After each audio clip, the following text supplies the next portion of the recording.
in any case, so you can imagine the hell you could inhabit. And then the advantage to that is, see, people are often afraid of moving forward, and no wonder. But you should be way more afraid of not moving forward. And so if you get that hell behind you, it's like, well, do I want to go there? Well, I don't have the effort or the energy. I'm not even sure that it's the right thing. It's like, well, do I want to go back there? It's like, no, definitely not that. And if you don't feel that, hell, then you're not nearly as motivated as you could be. Because if you have any sense of just exactly how bloody dismal and dark things could get, then, and that's right there for you. And that was one thing that... I thought it was helpful. I thought it was helpful when I did the future authoring to think about where I would go if I went to the wrong place. Why? Well, it's just good to know how you will fall apart. Yeah, well, that and then it's you possible? can, well, and you can also ask yourself, and studying historical atrocity also helped me with that. It's like, well, do you want to be a what would you call a sadist? You're bitter and resentful. You want to hurt other people? Is that where you want to end up? You want to lie and deceive? Because that's where you end up if you lie and deceive. You want to be resentful and bitter? Because that's where you end up if you're resentful and bitter. Yeah, but sometimes, you know, people, they just don't know what to do about it. So your program helps them to make a plan. Yeah, well, and the plan is really, look, we're visionaries, man. Human beings are visionaries. Really. Well, I found when I did the self-authoring, the 15 minutes of writing that I did, the dreaming I did, yeah. when I wrote about my future and just dreamed of what it could be like if it was just what I wanted. Yeah. And then outlined the goals, because you outline goals after that in the future authoring. Those things that I had identified appeared in my life. Yeah, well, and that was quite shocking to me. Well, the thing is, you look at the world through a goal-directed framework. And so when you switch your goals, what appears to you in the world switches.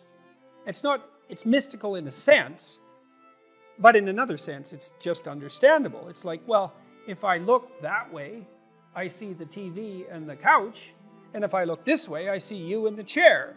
Well, that's not that mysterious, but what I've done is I've changed the reality that manifests itself to me just by changing the direction of my orientation. Well, we do that metaphysically as well.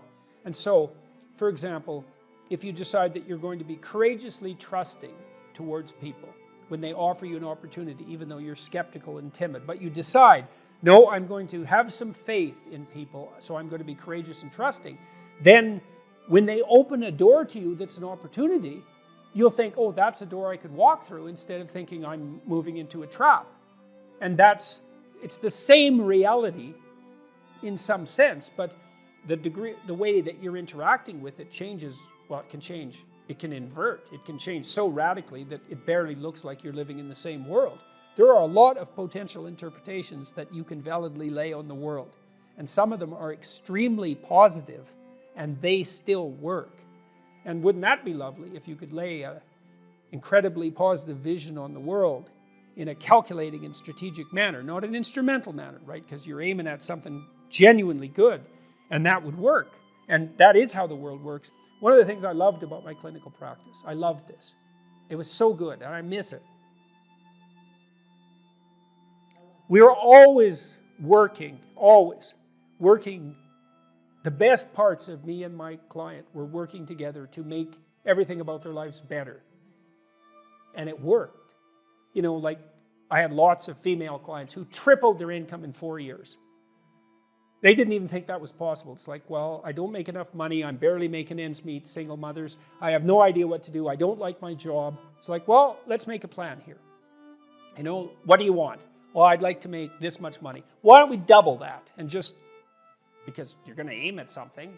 Some people do make more money than that, so maybe it could be you. Well, is that even possible? It's not even possible. It's like, well, let's just assume that maybe it's possible and see what you'd have to do. Well, you got to get your CV together.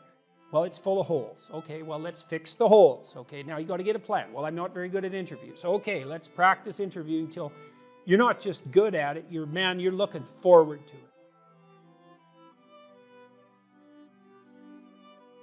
I had clients who were in such dire situations that all I could do was really help buffer them against that.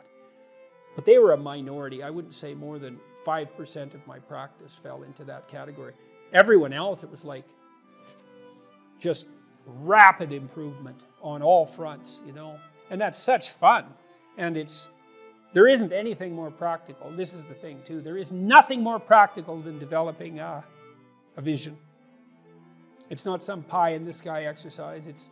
Without a vision, you're chaotic and fragmented and hopeless and disappointed, and someone can stop you just by putting up a single obstacle. You're a house divided amongst itself. You have no forward movement. You're not enthusiastic, and that's to be filled with the Spirit of God, by the way. And your life is a sequence of disappointments and frustrations and tragedies, and you're a leaf blowing in the wind. And that is not what you're called to be. That's not what you're called to be. You're called to be a visionary constructor of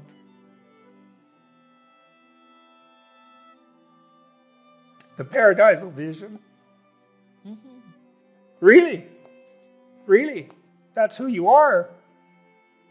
Terrible as that is to apprehend. And so, well, what do we have to lose? We already will lose everything we have to lose. Yeah. Right? We're all in this game, man. So there's, whether you want it to be this way or not, you are betting everything on your life. We should make a very clear distinction here that often when people are embittered and resentful and feel like they're victims, it's because really awful things have happened to them. Now, not always, but often.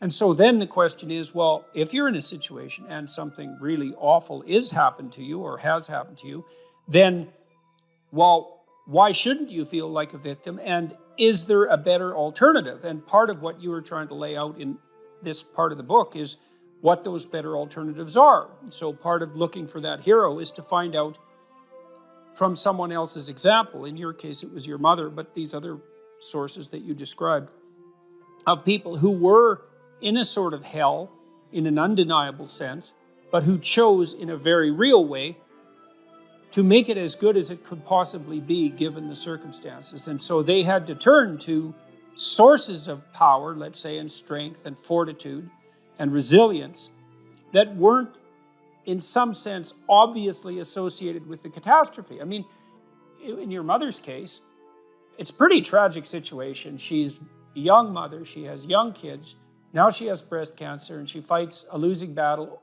over a period of 5 years. That's pretty bad. And then you have to ask yourself, given that that's obviously pretty bad, how is it even possible that someone could handle that with not only grace and courage, but the kind of grace and courage that leaves their children with an immovable sense of the ability to prevail in the face of the deepest adversity.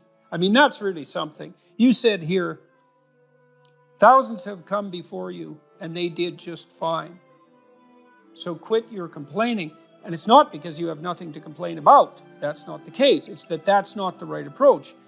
The fact is, and this is such an optimistic fact, as well as a judgment in some sense, the fact is that if someone else can do it, so can you. And that's something, right? If you're reading about the great heroes in history, people who are in these terrible situations, and you see someone rise to the occasion, and then you can say, well, that was a person who did that, and I'm a person, and so maybe I have that capacity too, even though I don't know how to approach it. And then some of the rest of your book, much of the rest of your book, I would say, in some sense, is a guide to help people figure out how they could approach that. One of the things you point out first is, well, notice who you admire. And then maybe try consciously practicing becoming like that. It's known from multiple dimensions simultaneously that the system that produces happiness, let's say in the founder's sense, produces that emotion in relationship to the observation of movement towards a valued goal. And so you can derive some conclusions from that. The first is that without a goal, there's no happiness by definition, because happiness marks movement towards a valued goal. The next is, well, the higher the goal, the more value there is in the observation of movement towards it. And so out of that, you might ask, well, then what's the highest goal? Because why don't we go for that? Well, then you could say, well, you should do your best for the best. You might say, well, that's just to make me hedonically happy. It's like, well, wait a second, cocaine will work for that, because it actually even activates this system. But what about tomorrow and next week and next month? And so the problem with hedonism as a goal is, first of all, it vanishes when you're suffering. But even failing that, if you're serving yourself hedonically in the narrow sense, it's just about me and my pleasure. It's like, okay, which you? Today's you, tomorrow's you, next week's you, next month's you. What about next year, 5 years from now, 10 years from now? You're going to lead a hedonic and dissolute life, and what are you going to be, a burnt-out shell and a wreck, a dismal wreck in 10 years? Because that's what will happen. And so if you don't construe yourself as a community stretched out across time, then you're not even serving yourself. And if you do construe yourself as a community stretched across time, then serving other people and serving yourself turn out to be exactly the same thing. I just did a course on the Sermon on the Mount, and Christ, in one of the sections of that sermon, he says to people that you shouldn't lose your saltiness, you shouldn't lose your savor, and you're the salt of the earth, and without that salt, everything loses its flavor. And salt is a preservative, and it's a spice, and that's often conceptualized, that phrase, as referring to the salt of the earth, the solid, reliable types who bear all burdens. But that is not what it means. I looked at a lot of different translations. I talked to a lot of people about that verse, and really what it means is, well, there should be some spiciness and unpredictability and humor about you. And there should be some play in the system, right? Because that's what stops you from just being the narrow, dead, past letter of the law with no spirit. There should be some snake inside the tree, right? There should be some fire inside the bush. Those are all ways of construing that are symbolically equivalent. There should be some dynamism in you, and a fair bit of that's associated with, well, enthusiasm. That's fun, but enthusiasm means to be imbued with the Spirit of God. That's why people like comedians so much too, because that's what they do. And so you have to leaven the duty with humor. And your book does a lovely job of that too, because your book, which is a very conservative book in the best possible way, and is a call to duty and responsibility, but you constantly return to themes of both stoicism and humor, which are tied together in some sense. I was just in Newfoundland for the last week doing a documentary there, and Newfoundland's a rough rock, and it's beautiful and harsh. And the people there are tough and resilient, man, because they had to be. And Newfies have a great sense of humor, and they're always making fun. And that's a necessary leaven, right? That ability to deal with serious matters with a light touch. And it's something I'm trying to learn to do more and more, even in the most serious of conversations, because if you're a master, you've got both. You've got that light touch and that sense of humor. You really see that in military people who've been through rough situations.